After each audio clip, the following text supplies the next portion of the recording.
ਹਾਏ ਰੱਬਾ ਮੇਰਿਆ ਤੂੰ ਸ਼ੀਸ਼ਾ ਹੀ ਬਣਾ ਦਿੰਦੋ ਮੈਨੂੰ ਮੇਰੇ ਯਾਰ ਦਾ ਮੈਂ ਹੁੰਦਾ ਕਿਸੇ ਕਾਰ ਦਾ ਕੰਧ ਨਾਲ ਲੱਗਾ ਰਹਿੰਦਾ ਜਿੱਥੇ ਉਹ ਖਿਲਾਰਦਾ ਵੇਖ ਕੇ ਮੈਨੂੰ ਜ਼ੁਲਫਾਂ ਤੇ ਸਵਾਰਦਾ। पाकिस्तानी इंडस्ट्री के सबसे मकबूल गेम शो को मुतारिफ करवाने वाले तारिक अजीज आज इस दुनिया में नहीं रहे। देखती आंखों सुनते कानों आपको हिना समी और तारिक अजीज का सलाम पहुंचे। तारिक अजीज शो पाकिस्तान की तारीख का एक ऐसा बाब है जिससे बड़े सगीर की 3 नस्लें महसूस होती रहीं, या यूँ कह लीजिए कि तारिक अजीज बड़े सगीर की 3 नस्लों के दिल में बसते थे। उन्होंने अपने शो के जरिए खेल ही खेल में कौम की तालीम और तरबियत का फरीजा सर अंजाम दिया। बताइए इसका मतलब क्या है? वो क्या नुस्खा? समंदर, ओशन, समंदर, जवाब दुरुस्त है। उन्होंने कई नस्लों में उर्दू अदब सीखने और शेर व शायरी का ज़ौक़ भी पैदा किया। तारिक अजीज साहब का अंदाज इस कदर मुनफरद था कि आज तक इन्हें टक्कर देने वाला गेम शो होस्ट पाकिस्तान में आया ही नहीं। वो अपने जोशीले अंदाज के लिए बेहद मकबूल थे। तारिक अजीज साहब का ताल्लुक जलंधर से था। इनकी मजबूत आवाज़ की ख़ास वजह ये थी कि उन्होंने अपने करियर का आगाज़ रेडियो से किया। ये उस ज़माने की बात है जब रेडियो पाकिस्तान अपने उरूज पर था। तारिक अजीज साहब ने अपनी आवाज़ ही से लोगों का दिल जीत लिया था, और जब पीटीवी आया तो उनकी मकबूलियत को 4 चांद लग गए। पीटीवी चैनल पर जब पहली बार ब्रॉडकास्ट शुरू हुई तो तारिक अजीज साहब पीटीवी का पहला चेहरा यानी पहले प्रेजेंटर बनकर सामने आए।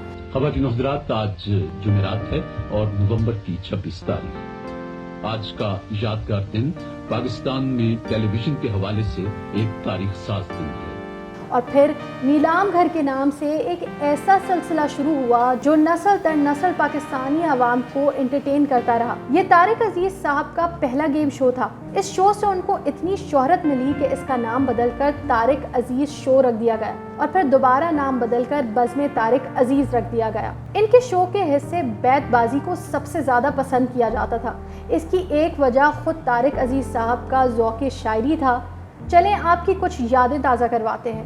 क्यों सबा की न हो रफ्तार गलत, गुल गलत, गुन से गलत, खार गलत, एक दरिया है बस अपने रुख पर, कश्तियां आर गलत, वार गलत। क्विज मुकाबलों में सनसनी पैदा करना, सही और गलत जवाबात के बारे में मखसूस अंदाज में बताना, और फिर ये कहना कि 2 गलतियां हो गई हैं जनाब, अब गलती की गुंजाइश निश्ता, आज भी इनके चाहने वालों को याद आता है। बागबाने आग दी जब आशियाने को मेरे, जिन पे तकिया था वही पत्ते हवा देने लगे, गलती हो गई जी। A man with many talents, ये लाइन तारिक अजीज साहब पर बहुत सूट करती है, क्योंकि तारिक अजीज साहब गेम शो होस्ट के अलावा भी बहुत कुछ थे। वो बैक वक्त एक शायर, अदीब, सदाकार और अदाकार थे। उन्होंने वहीद मुराद और ज़ेबा जैसे मशहूर अदाकारों के साथ फिल्मों में काम भी किया। इनकी फिल्मों में इंसानियत, हार गया इंसान और सालगिरह शामिल हैं। तारिक अजीज शेर पढ़ने का ही शौक़ नहीं रखते थे, वो खुद भी एक अच्छे शायर थे। वो लिखते हैं, हम ऐसे बदनसीब हैं तारिक के शहर में, खोलें दुकान कफ़न की तो लोग मरना छोड़ दें। उन्होंने शायरी की एक किताब हमजाद द दुख भी लिखी। ये पंजाबी ज़बान में लिखी गई और ये एक रोमानवी शायरी की किताब थी। इनकी ये किताब खुद तारिक अजीज़ के दिल के बहुत करीब थी। लिखते हैं, अज दी रात मैं कल्ला वा, कोई नहीं है मेरे कोल, अज दी रात ते मेरे रब्बा नेड़े होके बोल। तारिक अजीज़ पाकिस्तानी सियासत का भी हिस्सा रहे। वो ज़माना तालिब इल्मी से स्टूडेंट पॉलिटिक्स में थे। वो जुल्फ़कार अली भुट्टो के फॉलोअर थे, लेकिन एंटरटेनमेंट इंडस्ट्री में आने के बाद उन्होंने सियासत से कुछ अरसे के लिए किनारा कशी कर ली। 1995 में वो दोबारा सियासत का हिस्सा बने और मुस्लिम लीग नून ज्वाइन कर ली।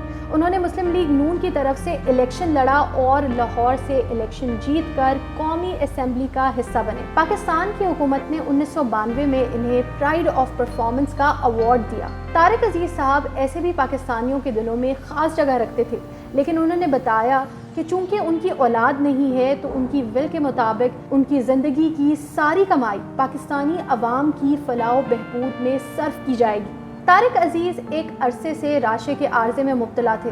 उन्हें ये बीमारी तभी लाहक हो गई थी जब वो आखिरी चंद सालों में बज़्म तारिक अजीज़ कर रहे थे। انہوں نے اپنی آواز کی گرج سے کبھی لہجے اور جسم میں کپکپاہٹ محسوس نہ ہونے دی۔ آج قوم پہ ایک مشکل دن ہے کہ طارق عزیز صاحب 84 سال کی عمر میں اس دنیا سے رخصت ہو گئے ہیں۔ وہ پاکستان کا ایک لیجنڈ ہے، ان کو لیجنڈ کے طور پر ہی ہمیشہ یاد رکھا جائے گا۔ پاکستان زندہ باد۔ آخر میں آپ کو دکھاتے ہیں کہ لوگوں نے طارق عزیز صاحب کی محبت میں سوشل میڈیا پر کیا کہا۔